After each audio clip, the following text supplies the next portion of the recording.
Yuk ngobrol sehat bareng saya, Dokter Pua, supaya hidup lebih sehat, semangat, dan bermanfaat. Masih di seputaran hipertensi, dalam tayangan yang lalu sudah saya jelaskan bagaimana kriterianya, apa saja penyebabnya, dan juga bagaimana menata laksanainya. Juga sudah saya luruskan mengenai mitos-mitos yang kurang benar mengenai kalau minum obat terus-menerus nanti bisa merusak ginjal, bisa merusak liver, dan yang lain-lain. Justru harus minum obat teratur supaya tidak terjadi komplikasi. Nah, para sahabat sehat, kali ini yuk kita ngobrol mengenai apa? Hipertensi juga, tapi yang terjadi pada seorang ibu yang sedang hamil. Nah, hipertensi dalam kehamilan, pernah dengar istilah preeklamsia.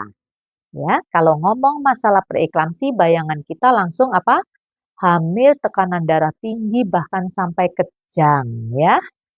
Jadi, kita sekarang mau mengurai satu-satu. Kalau seorang ibu hamil, tensinya sudah lebih dari 140, bawahnya 90 ya, sesuai kriteria hipertensi, itu disebut mengalami hipertensi dalam kehamilan. Tapi tidak semua ibu hamil ya. Jadi umur kehamilan berapa yang masuk kategori ini adalah umur kehamilan lewat 20 minggu ya. Jadi kalau masih hamil katakanlah 1, 2, 3 bulan trimester pertama sudah hipertensi, itu tidak termasuk kategori preeklamsi, tapi dia namanya hipertensi kronis. Artinya memang sudah hipertensi sebelum dia hamil ya. Jadi kalau preeklamsi itu harus umur kehamilannya lebih dari 20 minggu, jadi sudah trimester kedua akhir ya. Bahkan sampai trimester ketiga dengan tensi lebih dari 140/90, ditandai juga dengan mungkin kaki, tangan, wajah bengkak seperti itu ya. Dan didukung dengan laboratorium biasanya ada protein urin, albumin urin ya. Tapi mohon maaf, kriteria yang disebut trias, 3 gejala ini, tensi tinggi, albumin urin, bengkak, itu merupakan kriteria yang lama ya, yang sekarang ini tidak harus ada ketiganya.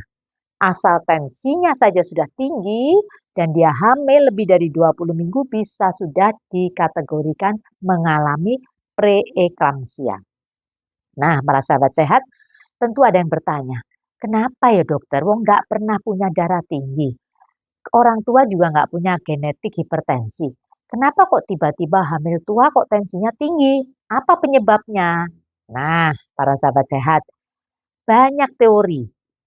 Tapi semua itu belum bisa menjelaskan secara tuntas apa sebenarnya penyebab daripada preeklamsia. Yang jelas, itu karena ada gangguan aliran darah dari plasenta ya, ari-ari itu ya, ari-ari tali pusat itu kepada janinnya. Ini ada gangguan. Bisa karena pengaruh apa? Pengaruh daripada hormonal, bisa juga pengaruh daripada reaksi imunologis. Imunologis itu gini, bayi itu walaupun anak kandung kita, dia merupakan benda asing bagi ibunya. Jadi terjadi perang antara darahnya ibu dengan darahnya bayi, makanya disebut reaksi imunologis. Ini pun bisa menyebabkan ini, apa namanya, preeklamsia tadi. Nah, kalau sudah tahu itu penyebabnya, kemudian kita sudah tahu bahwa itu akan berdampak baik kepada ibu maupun kepada janin, mungkin juga ada yang menanyakan faktor-faktor risiko apa saja atau apa sih yang mempermudah terjadinya preeklamsi itu. Yang pertama, kalau ada riwayat pada kehamilan sebelumnya preeklamsi, ini pun waspada, bisa jadi yang kali ini pun akan mengalami preeklamsi juga. Atau ini merupakan kehamilan pertama pada seorang ibu yang usianya mungkin mohon maaf primitua. Jadi usia sudah di atas 35 tahun bahkan 40 tahun, itu pun bisa. Kehamilan kembar itu pun bisa merupakan faktor risiko ya. Kemudian memang sudah penyakitnya sebelum hamil memang sudah punya hipertensi kronis itu pun bisa menyebabkan preeklamsia tentunya ya. Kemudian mengalami obesitas. Nah, ini ya. Kegendutan itu pun bisa menyebabkan preeklamsia. Hamil kembar, jadi bayinya 2 itu pun juga merupakan faktor risiko. penyakit-penyakit yang lain. Penyakit ginjal, penyakit jantung, ini pun bisa. Atau penyakit autoimun, pernah dengar apa itu lupus misalnya ya, itu pun bisa. Jadi intinya penyakit-penyakit penyerta yang merupakan penyebab hipertensi sekunder yang sudah saya bahas dalam tayangan yang lalu, itu bisa merupakan faktor risiko terjadinya preeklamsia. Oke, sekarang yang perlu diwaspadai para sahabat sehat kalau Anda sedang hamil, gejalanya gimana dokter biar kita tahu kalau kita ini mengalami preeklamsi. Nah ini mohon maaf, kadang-kadang tidak ada gejala yang khas. Kadang nggak mengeluh apa-apa. Sehingga ketahuannya ya pada saat kontrol, hamil 7 bulan katakanlah, ditensi loh kok tensinya 180. Nah ya, jadi ketahuannya saat ANC terpadu, saat periksa kehamilan. Tapi berita yang agak kurang baik itu adalah kalau sudah ada gejala itu biasanya sudah mengarah bukan sekedar preeklamsi tapi sudah impending eklamsi. Kepalanya pusing, matanya kabur, ya, nyeri ulu hati. Jadi nyeri ulu hati pada hamil tua jangan disangka itu sakit mah loh ya. Bisa jadi nyeri ulu hatinya karena ini tanda-tanda impending eklamsi. Kemudian yang gejala-gejala berikutnya adalah itu tadi sudah ya pusing, mual muntah, nyeri ulu hati, gangguan penglihatan ya. Kemudian kalau periksa laboratorium kadar trombositnya turun, kemudian juga ada fungsi liver yang memanjang dan yang lain-lain ya. Jadi kita harus tetap waspada. Waspada apa? Tentunya waspada supaya tidak terjadi komplikasi daripada preeklamsi. Karena preeklamsi bisa menyebabkan komplikasi macam-macam. Bisa menyebabkan gagal ginjal, bisa menyebabkan penyakit jantung, bisa menyebabkan stroke. Karena tensinya terlalu tinggi, tiba-tiba naik secara drastis, begitu bisa menyebabkan komplikasi ini.